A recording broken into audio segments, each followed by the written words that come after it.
एक अहम मुद्दे के साथ आज हम आपके सामने हाजिर हुए हैं कि ऐसा षड्यंत्र जो बहस और मुबाहिस में कहीं छुप जाता था, लेकिन आज हमने कुछ रिपोर्ट्स के जरिए, कुछ बातों के जरिए आपके सामने उस कड़वी सच्चाई को रखने की कोशिश की है। मेरे साथ लगातार मेहमान बने हुए हैं। मैं ब्रेक के बाद अब मुनव्वर जी के पास आना चाहती हूँ। मुनव्वर साहब, ये जो मसला उठा है आज, इस मसले को लेकर आप तमाम तरीके की प्रतिक्रिया दे रहे हैं, लेकिन मैं दो ग्रुप्स का नाम लेना चाहूंगी आपके सामने। दरअसल केरल के जो पूर्व मुख्यमंत्री हैं अच्युतानंद जी, बाकायदा उन्होंने इंटरव्यू में इन दो ग्रुप्स का जिक्र भी किया था, पॉपुलर फ्रंट ऑफ इंडिया और कैंपस फ्रंट ऑर्गेनाइजेशन, जिनको बाकायदा पैसे मुहैया कराए जाते थे, जिन पे लड़कों को बाइक्स दी जाती थी, जो तिलक और कलावा बांधकर बाहर निकलते थे, और किस तरीके से उन्होंने लड़कियों को बर्बाद किया है। केरल में जो रिपोर्ट सामने आई है, दरअसल उन लड़कियों से बातचीत करने के बाद वो रिपोर्ट सामने रखी गई है, और ये कहा जा रहा था कि ये बाकायदा इन दो ग्रुप्स का षड्यंत्र था 20 सालों में केरल का इस्लामीकरण करने का। मैडम, वो जो दो ग्रुप थे उस पे एक रिपोर्ट बन गई और सरकार ने रिपोर्ट बनाई, उसमें गिरफ्तारी क्यों नहीं हुई किसी की भी?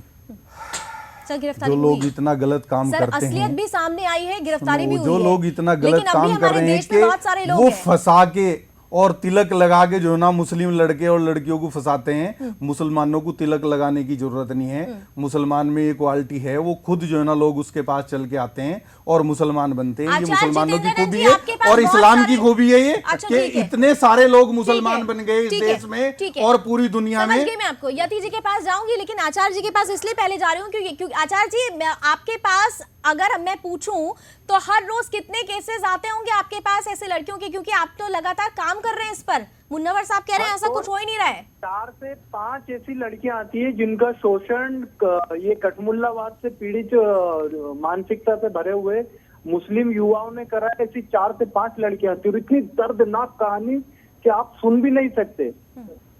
हाँ, मुनव्वर साहब कह रहे थे ऐसा कोई ग्रुप ही नहीं है, ऐसा कोई ग्रुप नहीं है जो काम कर रहा है लड़कियों को बनाने का। तिलक और कलावा तो पहन ही नहीं सकते लड़के। इतना बड़ा षड्यंत्र है कि लंदन की संसद के अंदर ये प्रश्न उठा है। मैं भारत की बात नहीं कर रहा, भारत के अंदर तो रोज हो रहा है, लेकिन लंदन की सरकार इससे परेशान है, जर्मनी की सरकार इससे परेशान है, पूरा विश्व इससे परेशान है कि लव जिहाद के जरिए इन लोगों ने सिख लड़कियां, क्रिश्चियन लड़कियां, हर धर्म की लड़कियों की बेइज्जती करी है, उनको बाजार में सरेआम नंगा करा है। इन लोगों ने शोषण किया इस धर्म की, हर धर्म की महिलाओं का। ये चाहते क्या है आखिर? महिलाओं की जी, आपको शर्म नहीं आती ऐसी बात करते हुए? आप किसकी बेइज्जती कर रहे हैं? उन हिंदू लड़कियों की बैठ के टीवी पे बेइज्जती कर रहे हैं। नहीं, बेइज्जती नहीं है, ये सच्चाई है। हम तो खुलेआम बोलेंगे। क्या बोलेंगे? एक आदमी तो लेके आओ, वो कौन से ग्रुप थे, उनकी क्यों नहीं गिरफ्तारी हुई अब तक? उन सरकारों ने आपको जो है ना रिपोर्ट दे दी है बना के, उन लोगों को क्यों नहीं गिरफ्तार किया गया? कहाँ हैं वो लोग? कहाँ हैं वो जो लोग ऐसा काम कर रहे हैं? सरकारें आंख मूंद के बैठी हैं। सरकारें तो जितेंद्र जी, आप बीजेपी के भेजे हुए एजेंट हैं। ये प्रोपगंडा बीजेपी का है। यूपी में इलेक्शन है, उसके ऊपर आप काम कर रहे हैं और राजनीति की बात क्या कर रहे हैं? बार बार राजनीति की बात। यति साहब, यति महाराज जी, देखिए ये जो मुनव्वर कह रहे हैं ये इनकी बात सही है, बिल्कुल कोई ग्रुप नहीं है, क्योंकि आज हिंदू असलियत को जानना नहीं चाहता। मैं इनकी बात से बिल्कुल सहमत हूँ, ऐसा कोई ग्रुप नहीं है। ये तो पूरे इस्लाम की मेन थ्योरी है, इस्लाम इसी पर आधारित है। दूसरी बात, आप भी मानना नहीं चाहते, ये हमारी कमजोरी है, ये हिंदू की कमजोरी है। हमारी बेटी चली गई, हम बैठ कर टीवी पे चिल्ला रहे हैं। अगर ऐसा षड्यंत्र है तो हिंदू क्यों नहीं ऐसे 100-200 लोगों को मार देते? हिंदू क्यों नहीं हथियार लेकर इसके खिलाफ लड़ते? केवल अगर टीवी पे हिंदू रोता रहेगा तो लव जिहाद ऐसे चलता रहेगा। क्योंकि आज आप देखो, केवल 10 साल में यूपी में जो है ये प्रॉब्लम रहेगी नहीं लव जिहाद की। 10 साल के अंदर इनकी आबादी यूपी में इतनी बढ़ जाएगी कि सरकारें इनकी होंगी। फिर वो होगा जो ISIS यजीदियों की बेटियों के साथ कर रहा है। हिंदुस्तान का इतिहास उठा लो, लव जिहाद, मेरी बात सुनो, लव जिहाद एक फेक शब्द है। असलियत यह है कि इस्लाम जो है दूसरों की बेटियों के साथ यही हमेशा करता रहा है। और दूसरे की छोड़ो, इनकी अपने यहां क्या स्थिति है इस पर मैं बोलना नहीं चाहता, ना मैं 3 तलाक पे ना किसी पे, लेकिन जो फैक्ट है हिंदू की बेटियों के साथ ये 1300 साल से हो रहा है। जब हम कहते हैं कि 20 साल से या 25 साल से, तो केवल ये हमारा अज्ञान बोलता है। रानी पद्मिनी को याद करो, 16,000 औरतों के साथ जिसे जलना पड़ा था। आज जब तक हिंदू अपने इतिहास में नहीं जाएगा, अकबर के 15,000 के हरम को याद करो जहां वो औरतों को रखता था। मुनव्वर साहब कुछ कहना चाह रहे हैं? मुनव्वर जी, मैं आचार्य जी की एक बात का जवाब देना चाहता हूँ। ये कह रहे हैं कि 100-200 लोगों को मार दिया जाए। मुझे बड़ा ताज्जुब होता है इनकी इस बात पे। उस धर्म के रक्षक ये बात बोल रहे हैं जिस धर्म के लोग अंडा भी नहीं खाते। क्यों नहीं खाते वो अंडा? वो इसलिए नहीं खाते, उसमें एक जीव होता है, इसलिए वो अंडा नहीं खाते। अब बड़े अफसोस हमारी बहन बेटियों की हालत, स्वामी जी पूरी बात सुन लीजिए, कहीं और मत ले जाइए। देखिए इसी कमजोरी के कारण हमारी बहन बेटियों की हालत हुई है। आज समय नहीं है। यति महाराज जी, हम ना दरअसल ये मसला कहीं और चला जाएगा। हम आज जो मसले पे हैं हम उसी मसले पे रहें तो ज्यादा बेहतर रहेगा। वो मजहब जो है ना लोगों को मारने और काटने की बात करता है। क्या चेंजिंग आ गई है उसमें? चेंजिंग आएगी, अभी और देखना समय के साथ कितनी चेंजिंग आएगी। नहीं, मुझे तो कुछ और नजर आता है, पता नहीं क्या चेंजिंग आ गई है। वो लड़कियां वापस ले लेते हैं, क्या उनके बच्चे हैं वो जो मुसलमानों को मुसलमान मारने के लिए तैयार कर रहे हैं? आएगा स्वामी जी, डीएनए टेस्ट करवाओ, डीएनए टेस्ट करवाओ अपना। एक सेकंड, हिंदू निकलोगे, हमारा ठीक हिंदू है, निकलोगे भाई, हमारा ठीक है, हिंदू निकलोगे तुम भी, हमारा ठीक है, कहीं हम मुसलमान ना निकल जाए। हाँ हो सकता है। मुनव्वर साहब एक चीज का एक सेकंड यति महाराज जी, मुझे लगता है कि हिंदू हम कहीं और मुसलमान चले को जा नहीं रहे मार हैं। सकता, मुनव्वर हिंदू साहब, मुझे इंसान सिर्फ को नहीं इतना मार बता सकता। दें। जो सही हिंदू है वो मुसलमान को या मुनव्वर साहब, किसी इंसानियत को मारने की बात नहीं मुनव्वर साहब, आपने यति फायदा उठा महाराज लिया जी, हमारे जो इस अच्छाई का। जो हिंदू आज समय है कि हम कृष्ण को फॉलो करेंगे चलता है, तलवार और वो लेके चलता है, करेंगे। उसे अपना डीएनए टेस्ट मुनव्वर साहब और यति महाराज जी, आप दोनों से मेरा अपना जब दोनों से देखा गुजारिश आपने है कि कि लोग आप लड़ने के कहीं लिए और तैयार मसले हैं तो को ले जा रहे हैं। बौखला यति महाराज जी गए प्लीज, केवल ये बौखला आचार्य बौखलाहट है। आचार्य जितेंद्र जी के पास बौखलाहट आते नहीं है ये। हैं। एक सेकंड, यति महाराज जी और मुनव्वर जी और यति महाराज जी, केवल आप दोनों से मैं साथियों को अनुरोध करूंगी। धोखे से मारना, यति महाराज जी प्लीज, ये आप लोगों की फितरत यति है। महाराज जी प्लीज, मैं आपसे अनुरोध करूंगी, हम कहीं और नहीं भटकेंगे। हम यहाँ पे मरने मारने के लिए नहीं बैठे हुए हैं, हम सीधा बात करें। आज महिलाओं की बात कर रहे हैं, मैं एक महिला हूं, मैं उस दर्द को समझ सकती हूं। आप लोग कम से कम इस बात का तो ध्यान रखें। आज इस मसले को अगर उठाया गया है, ट्रिपल तलाक की बात अगर उठती है, खाली मुस्लिम महिलाओं या मुस्लिम बहनों की बात हो जाती है, हिंदू बहनों की बात नहीं हो रही है। अगर आप इतना ज्यादा हिंदुओं के हितैषी हैं तो इस मसले पर भी हमें चर्चा करनी होगी। आचार्य जितेंद्रानंद जी, आपने देखा कि बहस कहीं ना कहीं और चली जाती है। आपसे मैं ये जानना चाहूंगी कि कुछ संगठनों की जो बात आ रही है, बार बार मुनव्वर साहब कहते हैं कि ऐसा कोई संगठन काम नहीं करता, यति महाराज जी का भी अपना तर्क था, लेकिन मैं आपसे जानना चाहूंगी कि किन किन संगठनों को लेकर अभी तक आप लोगों ने खुलासा किया है, उस बारे में मैं बार बार आपसे इसीलिए पूछ रही हूँ। जाकिर नाइक का एक नाम को सेकंड, टेस्ट मुनव्वर कराओ। साहब, जाकिर मुनव्वर नाइक साहब के जरा काम तो आचार्य जी को इस्लाम सुन है लें। भाई, मैं कंडम नहीं कर मुनव्वर रहा। साहब और यति महाराज जी आचार्य जी को बोलने है। दें। यति महाराज जी आचार्य जी को बोलने दें। आचार्य जी, हाँ, मैं बोल रहा हूँ कि जाकिर नाइक तो इसका सबसे बड़ा मुखौटा है। और ये चोरी जो है, जो यतींद्रानंद जी बोल रहे हैं, वो बार बार 1300 साल पुराना, लेकिन अभी हमारे देश के अंदर कितना बुरा गर्द मच रहा है कि हमारे देश के अंदर ये जाकिर नाइक जैसे कितने कटमुल्ले हैं, कितने कटमुल्ले आतंकवादी बेचारे गरीब मुसलमान बच्चों के दिमाग में ये गंदी बातें भरकर उनको आतंकवादी बना रहे हैं। खुद के बच्चों को लंदन और अमेरिका में पढ़ाते और इस देश की हिंदू बहन बेटियों की इज्जत सरेआम न्यौछावर करते हैं। उनके एमएमएस रिलीज किए जाते हैं, उनके एमएमएस पोर्न साइट पे डाले जाते हैं। ये क्या चल रहा है? कर रहे हैं इस विषय में? ये गंदी मानसिकता कहाँ से मुनव्वर लेके साहब, आते हैं सब ये? कुछ अगर यही लोग करेंगे तो फिर आप जैसे लोग क्या करेंगे? आप भी तो समाज से जुड़े हुए हैं, आप भी तो इसी समाज का हिस्सा है ना। एक सेकंड यति साहब, जरा देर आतंकवादी बता रहे हैं, ये मुसलमानों को आतंकवादी बता रहे हैं। जाकिर नाइक आतंकवादी नहीं है। इससे ज्यादा आप ये बताइए, जाकिर नाइक क्या आतंकियों का आका नहीं है? जाकिर नाइक के न जाने कितने वीडियोस आ गए, ये जाकिर नाइक के खिलाफ जो रिपोर्ट्स आई हैं, जाकिर नाइक आज भागा फिर रहा है। आप क्या कह रहे हैं सर? नेशनल टीवी पर है। मेरी बात सुनिए, क्यों नहीं गिरफ्तार करके जेल में बंद कर देते अरे अगर सर, ऐसा कुछ हो रहा है? सर यही तो अफसोस है। आप जैसे यही लोगों अफसोस की नहीं है वजह जब से- कुछ नहीं मिलता सर, जांच में। आरोप लगाना बहुत आसान है, उसे सर, साबित करना सर, बड़ा मुश्किल वो काम है। इतना डर गया कि वो इंडिया ही नहीं आया, भारत ही नहीं आया, क्योंकि उसे पता है कि सबूत है। यहाँ मसला जाकिर नाइक पे मत भटका दीजिए। आप ये बताइए कि क्या ये सच नहीं है कि इस देश में कई ऐसे लोग हैं, कई ऐसे धर्मगुरु हैं, कई ऐसे गंदे धर्मगुरु हैं जो ऐसी घटिया हरकतें कर रहे हैं, और समाज में अगर आप जैसे लोग उनको लगातार सपोर्ट करते रहेंगे तो समाज से गंदगी कैसे हटेगी? आप समाज का अभिन्न अंग हैं। आपने पहले ही कहा कि मैं एक देशवासी हूं, एक सच्चा देशवासी हूं, सच्चा नागरिक हूं।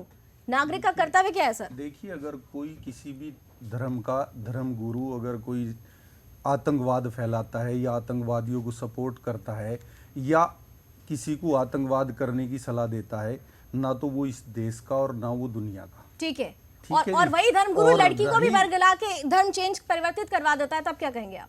इस पर भी कुछ बोल दें आप। अगर कोई धर्म गुरु, ये जो आप कहते हैं प्लानिंग के तहत, ये गलत है। ये कहते हैं फंसा के, ये गलत है। जो लड़की अगर किसी मुसलमान लड़के से शादी करती है और वो अगर उसकी इज्जत नहीं करता और उसके साथ कोई बदसलूकी करता है, तो इसके लिए वो जो है ना गुनहगार है, मुस्लिम समाज नहीं। तो ट्रिपल तलाक के जरिए वो उसे बर्बाद करता है, तो फिर तो ट्रिपल तलाक को खत्म कर देना चाहिए ना सर। देखिए मेरी बात सुनो, ना तो आप खत्म कर सकती ना मैं कर सकता। क्यों नहीं कर सकते सर? हम और आप समाज का हिस्सा है। समाज अगर सही तरीके से सही दिशा में चला जाए तो पूरी बात तमाम कंप्लीट करनी दीजिए, जब आपको समझ आएगा मैं क्या कहना चाहता हूँ। पूरी बात तो हो नहीं पाती। मैं ये कहना चाहता हूँ कि मुस्लिम धर्म हो या कोई भी धर्म हो, उसमें कोई भी कमी हो सकती है, कंप्लीट कुछ भी नहीं होता। मुस्लिम धर्म में कोई कमी नहीं, लेकिन जो मुस्लिम धर्म को चलाने वाले लोग हैं, जो सूरा कानून को मानने वाले लोग हैं और उस पर चलने वाले लोग हैं, वो कहीं ना कहीं जो है ना उसमें कोई चेंजिंग नहीं करना चाहते। जबकि हदीस ये कहती है कि जो जैसा वक्त होगा उस हिसाब से उसमें हदीस में चेंजिंग होनी चाहिए। तो अगर ये समय आ चुका है कि महिलाएं चाहती हैं कि 3 तलाक जैसा सिस्टम खत्म हो, बात तो वही है मैडम, मेरी पूरी बात तो कंप्लीट हो जाने दीजिए। मैं वही जा रहा हूँ, वही बात कहने जा रहा हूँ। ठीक है, तो वो मैं वही बात कहने जा रहा हूँ। बदलाव कब आएगा ये बता। वो बदलाव आना चाहिए, उसमें आपको, मुझे और पूरे देश को उन महिलाओं का साथ देना चाहिए जिनके साथ ये ज्यादती होती है। और जो है ना, जो मुस्लिम समाज को चलाने वाले लोग हैं, उन्हें इस पे बैठ के गौर करनी चाहिए। 3 तलाक खत्म होना चाहिए, मानते हैं ना? 3 तलाक खत्म गौर होनी चाहिए कि ये गलत हो रहा है, इसे जो ना खत्म किया जाए या इस पे कोई नया कानून बनाया जाए, ये मानने की बात नहीं है। उन्हें उसमें चेंज, हाँ बिल्कुल होना चाहिए। चलिए एक छोटा बिल्कुल होना चाहिए, एक छोटा सा ब्रेक लेते हैं, फिर यति महाराज की प्रतिक्रिया देंगे। एक छोटा सा ब्रेक ले लेते हैं, फिर यति महाराज की प्रतिक्रिया लेते हैं।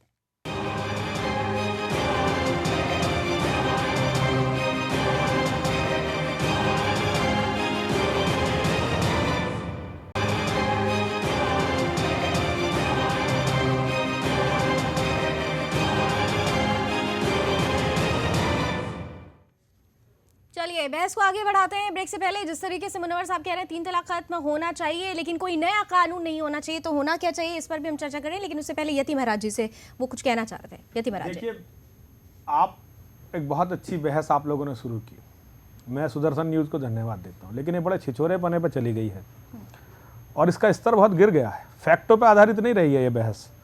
सबसे पहले तो एक फैक्ट ये पता करना चाहिए कि कितनी लड़कियाँ जो हिंदुओं की लव जिहाद से गई हैं, कितनियों का निकाह हुआ है।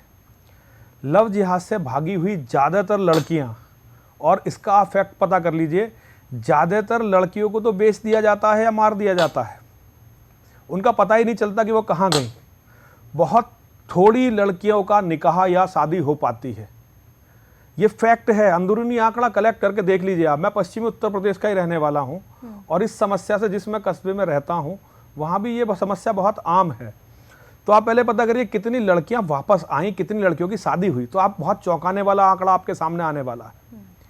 और उन लड़कियों की हालत 3 तलाक, या ये एक बिल्कुल कुछ लोगों को पोस्टर बॉय की तरह, पोस्टर गर्ल की तरह रखा जाता, जैसे करीना कपूर है, हमारे बहुत बड़े बड़े मंत्रियों की पत्नियां हिंदू हैं। बीजेपी की सरकार में तो फैशन है कि वह मंत्री वो बनता है मुसलमान जिसकी पत्नी हिंदू हो। ऐसे कुछ लोगों को आप कर लें तो इनकी बात तो अलग है, लेकिन ज़्यादातर हिंदू औरतों की बहुत दुर्गति होती ही है इस लव जिहाद में फंस के। देखिए, हम लोग जैसा मुनव्वर साहब बता रहे थे, बिल्कुल ये सही है कि हम 2 अलग संस्कृति हैं, अलग धर्म है, हमारा अलग जीवन दर्शन है।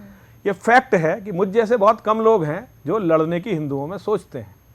लेकिन असलियत ये है कि देखिए, जैसे कि ये मुनव्वर साहब पता नहीं क्यों मानना नहीं चाहते, जबकि अगर ये अपने इतिहास में जाएंगे तो ये भी यही पाएंगे कि मैं सच बोल रहा हूँ। आज भी मुसलमानों के घर में, वैसे तो ज़्यादातर भी ये हम में से ही हैं, लेकिन सारी हमारी बहन बेटियां, आज वो दुर्गति जो 3 तलाक के नाम पे जो आप बता रही हैं, पहले तो ये पता करो कि उन लड़कियों का हो क्या रहा है। और 3 तलाक के नाम पे जो आप दुर्गति बता रही है, वो तो उसकी उसी दिन तय हो गई थी जिस दिन वो भागी अपने घर से लड़की। आप और कुछ लड़कियों का तो कि भागी वो फंसाई नहीं गई, भागी नहीं, वो अपने घर ये फकाना ही कहते हैं। आप असल में दूसरी संस्कृति में चले गए हैं, जिस संस्कृति में कोई लाज शर्म की बात नहीं है। हम हिंदुओं में इसे फंसाना ही कहते हैं, आपके बाप दादा भी इसे फंसाना ही मानते होंगे। 2 ही तरीके हैं हमारे यहाँ, या तो माँ बाप की मर्जी से शादी होती है या उसे फंसा कर भगाया जाता है। अगर हमारे यहाँ दूसरी जाति का भी ले जाए तो हम यही कहते हैं। अब आपके संस्कार बदल गए हैं, आप लोग जो है अपनी लड़कियों को तो बुर्के में रखते हो ताकि कोई देख ना ले, और जो पुराने आपके धर्म के लोग हैं उन्हें जो है इसलिए आप वो करते हो कि भाई इन लड़कियों के साथ अगर इन्हें हमें फंसाना ही है तो हम इस बात को वो मुसलमानों के 100 केस बता रहा हूं जहां मुसलमान की लड़की हिंदू के लड़के के साथ गई, फिर लड़के को भी मार दिया और लड़की को भी मार दिया। 100 की तो मैं डिटेल दे दूंगा मुनव्वर जी को, लेकिन ये बिल्कुल फैक्ट है। इनकी संस्कृति अलग है, हमारी संस्कृति अलग है। हमें ये मानना पड़ेगा कि हिंदू की बेटी की दुर्गति जिस दिन लव जिहाद में फंस गई उसके बाद उसे भगवान भी नहीं बचा सकते। मुनव्वर साहब कुछ कहना चाह रहे थे? मुनव्वर साहब, मैं ये बताना चाह रहा था कि आप ये कह रहे हैं कि वो लड़कियां गायब हो जाती हैं, पता नहीं लग पाता। कुछ लड़कियां रिटर्न आती हैं, कुछ लड़कियां जो रिटर्न आती हैं वो लड़की हैं जो वहाँ एडजस्ट नहीं कर पाती। वो ये चाहती हैं कि मैं खुला घूमूं, बाहर फिरूं, ये करूं, वहाँ क्या ये ये सब गुनाह है नहीं सर? होता। गुनाह जो है ये? सर, ये क्या मैडम बात कर रहे मेरी हैं बात तो सुन लीजिए। आप अब बात बात नहीं ही पूरी ऐसा- होने देती। आप बात आप ऐसा बात करते ही नहीं क्या पूरी, मैं करूं उनकी सर? बात का जवाब दे रहा हूँ। आप बात सर, नहीं आप मेरी बात पूरी ऐसी होने करने देती। लगते हैं। चलिए आप पूरा कर लें, लेकिन मैं जो ये बात कह रहा हूँ आपने कि वो कही है- लड़कियां बुर्खों में आ जाती हैं, शर्म हया में आ जाती हैं और घरों में रहती हैं। वो लोग अपनी बहू बेटियों से नौकरी नहीं कराना चाहते। वो लड़कियां सही जिंदगी गुजार रही हैं। जो लड़की उसमें एडजस्ट नहीं कर पाती वो बाहर आती है और उसे तलाक और जो ये मसलों में उलझ जाती है। जो सर, मैं ये मानता हूँ ये भी गलत है। सोच की आप बात ये कर रहे हैं। ये भी गलत है। उन क्या लोगों को ये शर्मनाक सोचना सोच की चाहिए बात कर रहे हैं कि सर? जब इस लड़की ने अपने लड़कियां, माँ बाप को बेटियां छोड़ कहाँ दिया, पहुंच रही हैं? मुस्लिम सर, आप धर्म क्या अपना बात लिया, कर तो रहे हैं? इसके साथ जाति सर, नहीं होनी क्या बात चाहिए, कर रहे हैं आप? 3 मुनव्वर तलाक साहब, नहीं होने चाहिए। मुनव्वर साहब, जो लड़कियां आज बेटियां देश का भविष्य बदल रही हैं, आप उस आजादी को किस तरीके से और किस मोड़ की तरफ लेकर जा रहे हैं, ये आपकी सोच ही बता रही है कि आखिर क्या होता है मुस्लिम बहनों के साथ और उन हिंदू बहनों के साथ जो कि मुस्लिम संप्रदाय में जाकर फंस के शिकार होती हैं और 3 तलाक भी झेलती हैं। मैं आचार्य साहब के पास जाती हूँ। आचार्य जी, आप सुन रहे हैं कि मुनव्वर साहब बात को कहां से कहां ले जा रहे हैं? मैंने उनकी बात का जवाब आचार्य दिया। साहब, आचार्य जितेंद्रानंद जी, आपके पास मेरी आवाज पहुंच रही है? मुझे लगता है शायद उनसे हमारी कनेक्टिविटी टूट गई है। यति महाराज जी, अब थोड़ा सा, क्योंकि अब ये मसला, ये गंभीर मसला है, इस गंभीर मसले पे ये क्या करेंगे वो तो हम बातचीत में समझ रहे हैं, लेकिन हम आप जैसे लोगों से एक अच्छे तरीके से, किस तरीके से इस षड्यंत्र से बचा जा सकता है? हमारे देश को देखिए, हम कैसे षड्यंत्र से बचा जा सकता है संस्कार, और संस्कार के साथ शक्ति। हिंदू समाज को सबसे पहले अपनी आबादी बढ़ाने के बारे में सोचना चाहिए। हमें परिवार मजबूत करना चाहिए। जब तक हमारे परिवार मजबूत नहीं होंगे, जब तक हम अपनी बच्चियों को बचा नहीं सकेंगे। ये जब से 1-1, 2-2 बच्चे का फैशन चला है, तब से हिंदू समाज बहुत कमज़ोर हुआ है और हमारी बहन बेटियां बहुत कमज़ोर हुई हैं। बहुत सारे लोगों ने तो इसे धंधा बनाया है। उन्होंने ये किया है कि लड़की को फंसा लिया, लड़की को फंसाने के बाद थोड़े दिनों में उसके भाई की हत्या करवा दी और सारी जायदाद कब्जा ली हिंदुओं की। 100 केस दिखाऊंगा आपको पश्चिमी उत्तर प्रदेश में इस तरह के। आज मुस्लिम समुदाय में 5-5 हजार रुपए में कत्ल करने वाले लोग मिलते हैं। 80% जो हिंदू जैसे समाज में भी मिलते हैं, नहीं, फ्री में भी करते हैं। आप बोल, मैं आपके बारे में बिल्कुल नहीं बोलता हूं। नहीं, मैंने तो ये एक, पहले आप इस्लाम की मानसिकता को जब तक नहीं समझेंगे, देखो सबसे पहले तो क्या है कि हम इस्लाम को नहीं करना चाहते, लव जिहाद पे बात करेंगे, हम बेसिक पे नहीं बात करेंगे, हम केवल फूलों पे पत्तियों पे बात करेंगे, तो ये बात बहस बेमतलब हो जाती है। मैं वास्तव में इनके 3 तलाक में तो बिल्कुल इंटरेस्टेड नहीं हूं, लेकिन लव जिहाद में मैं इसका क्योंकि विक्टिम हूं एज ए हिंदू धर्मगुरु, तो मैं इसकी सारी बुराई को जानता हूं। तो मैं हिंदुओं से केवल यह कहना चाहता हूं, कुछ भी करके अपनी बेटियों को लव जिहाद से बचाओ, और लव जिहाद से बचाओगे जब तुम ताकतवर होगे। यदि तुम्हारा एक बेटा और एक बेटी हुई। चलिए यति महाराज जी, हमारा शो के दौरान हमारे साथ एक इस वक्त मुझे बताया जा रहा है कि हमारी एक दर्शक हैं, एक महिला दर्शक हैं जो खुद इस चीज़ की विक्टिम रही हैं, पीड़िता हैं। उन्होंने इस कार्यक्रम को देखने के बाद हमें फ़ोन किया है। हम उनका नाम नहीं बताएंगे, लेकिन मैं चाहूँगी मैम, अगर आप हमारी आवाज़ सुन रही हो तो आप बीती ज़रूर बता दें। मैं मुरादाबाद से बोल रही हूँ जी। मैं आपका प्रोग्राम देख रही थी। वाकई में लव जिहाद को रोकना बहुत जरूरी है, क्योंकि मैं इसकी भुगभोगी रह चुकी हूँ। एक मुसलमान लड़का था, मैं हिंदू परिवार से थी, तो हमने मंजूरी से करी थी शादी, लेकिन कुछ टाइम बाद ऐसा हुआ कि 3-4 साल के बाद ना उन्होंने छोड़ दिया हमें, और मेरे 2 बच्चे हैं, उनसे ही मेरे 2 बच्चे हैं, और अब उनसे कोई, मुझे उनका आता पता नहीं है वो कहाँ पे हैं, वो क्या कर रहे हैं, और मेरे बच्चों को भी कोई मदद नहीं मिल पा रही है कहीं से भी, क्योंकि मैंने अपनी मर्जी से करी थी। उनको, मुझे पता नहीं था उसके पहले वो किस तरह के इंसान है, क्या है। क्या इस क्या वजह से मैं फिर मैं मेरे आपसे घर वाले आपसे भी एक मुझे चीज अब जानना चाहूंगी, स्वीकार नहीं करते क्या हैं। आपसे जब आपके एक्स हस्बैंड की जब मुलाकात हुई थी तो क्या उन्होंने अपने बारे में पूरी जानकारी आपको दी थी? नहीं नहीं, मुझे उनके बारे में पूरी जानकारी नहीं थी। मुझे उन्होंने कुछ चीजें ऐसी थी जो छुपाई थी, और मुझे यही पता था जहाँ तक कि वो हिंदू हैं, और उनके सर्टिफिकेट वगैरह भी सारे उसी हिसाब से थे। और होने के काफी टाइम बाद, मुझे 2 साल बाद पता चला, जब उनके घर वालों से मैं मिली और उनके घर वर के लोग जब मिलने आए, तब मुझे पता चला कि नहीं, ये हमारे बिरादरी के नहीं है और मैं अब गलत जगह फंस चुकी समाज हूँ। के नहीं मुनव्वर है। साहब, मुनव्वर साहब आप सुनिए, आप एक महिला की आवाज़ है, ये कम से कम अब तो आप सही तरीके से जवाब देंगे मुझे लगता है। बिल्कुल सही तरीके से जवाब दूंगा। इन्होंने कहा कि मैं अपनी मर्जी से उस आदमी के साथ गई थी और मैंने शादी की। अगर जो ना इन्हें यही नहीं पता था कि ये किस धर्म का है तो शादी ही नहीं हुई इनकी। उन्होंने ये साफ देखिए बताया मैं बता है। दूं, शादी आपने ही नहीं सुना हुई कि उन्होंने इनकी। क्या कहा? सुनो, उन्होंने ये कहा कि मुझे उन्होंने 2 कहा साल कि बाद मुझे नहीं पता पता लगा कि वो हिंदू नहीं है। जी, ठीक है? उन्होंने ये भी यानी कहा झूठ कि बोला, फंसाया। मुझे 2 साल बाद पता लगा कि ये वो नहीं है। तो मैडम ये बता दें, ये 2 साल तक उनके साथ बिना शादी के रह रही थी? उन्होंने कहा कि शादी की, आपने पूरी बात नहीं कैसे सुनी। की शादी? विक्टिम निकाह किया या फेरे फेरे? मैडम ये पता लगे ना, तभी तो पता लगेगा कि इन्हें पता था या नहीं था। मुनव्वर साहब, जी। यतीम महाराज, यतीम महाराज, देखिए, आप देख रहे हैं कि क्या? मैं इसमें इसलिए कुछ नहीं कहना चाहता। मैं अपने आप को इसमें बहुत बड़ा दोषी मानता हूँ। हम लोग जो हिंदुओं के धर्म गुरु हैं, मस्जिद आज इसलिए ताकतवर हैं कि वो सब अपने बच्चों को सब बातें बताती हैं, इस्लाम के संस्कार देती हैं। लेकिन हम लोगों से ये गलती हुई, जैसे बिटिया भी बोल रही थी, गलती इसी की है, मुसलमान की तो कोई गलती उसमें है नहीं, उसे तो यही सिखाया गया था। तो एक केस है ना सर, नहीं, तो ऐसे कितने सारे केस हैं? केसों में गलती मैं अपनी मानता हूँ, हमारी गलती है। हमारे परिवार संस्कार नहीं दे पा रहे और हमारे लेकिन परिवार कोई समझा झूठ नहीं पा बोलकर रहे। सामने आ जाए तो हम कैसे देखिए, समझ झूठ पाएंगे? का आप पहले इस्लाम के चलिए। बेसिक पे जाइए। कुरान में लिखा हुआ है कि आप यदि काफिर के साथ किसी मजबूरी में कोई वादा करते हैं या कुछ बोलते हैं तो मजबूरी के बाद उसे तोड़ सकते हैं। आप ये आचार्य जितेंद्र नंद जी, आपका भी आखिरी कमेंट चाहूंगी। हाँ बोलिए। आचार्य जी, हाँ, अब स्थिति बद से बदतर होती जा रही है और आगे आप लोग क्या करेंगे? किस तरीके से इस स्थिति से बचाएंगे देश को और हमारे देश की मुस्लिम बहनों को भी और खासतौर से हिंदू बहनों को? संस्कारों का हमको वापस से गंगोत्री निकाल के और फिर से कार्य शुरू करना पड़ेगा, जैसे नरसिम्हानंद जी दिल्ली में कर रहे हैं और पूरे भारत में कर रहे हैं। चलिए। तो मैं मुंबई में रह करके चलिए, महाराष्ट्र कुल मिलाकर कर रहा हूँ। इस प्रकार चलिए, आप तीनों मेहमानों का बहुत बहुत धन्यवाद। दरअसल कुल मिलाकर ये बहस मुबाहिस मसला ये था कि हमारे देश की महिलाओं को, खासतौर से हिंदू बहनों को, जिनके साथ लगातार अत्याचार हो रहा है, एक बार नहीं 2 बार, पहले लव जिहाद से धर्म परिवर्तन कराकर जिंदगी बर्बाद की और फिर 3 तलाक कहकर पूरी तरीके से उनको कहीं का नहीं छोड़ा गया। अगर हम इस मसले को सिर्फ बहस मुबाहिस तक ही सीमित कर देंगे तो उन्हें न्याय नहीं मिल पाएगा। इसलिए जरूरत है कि हमारे देश का हर तबका इस बारे में सोचे, क्योंकि महिला एक शक्ति है और कहते हैं कि जब आप शक्ति के साथ रहेंगे तभी तरक्की भी कर पाएंगे। बहुत बहुत शुक्रिया एक बार फिर से आप सभी मेहमानों का और हमारे दर्शकों का भी हमारे साथ जुड़ने के लिए। अभी बस इतना ही। देश दुनिया की तमाम खबरों के लिए आप जुड़े रहिए सुदर्शन न्यूज के साथ। जय।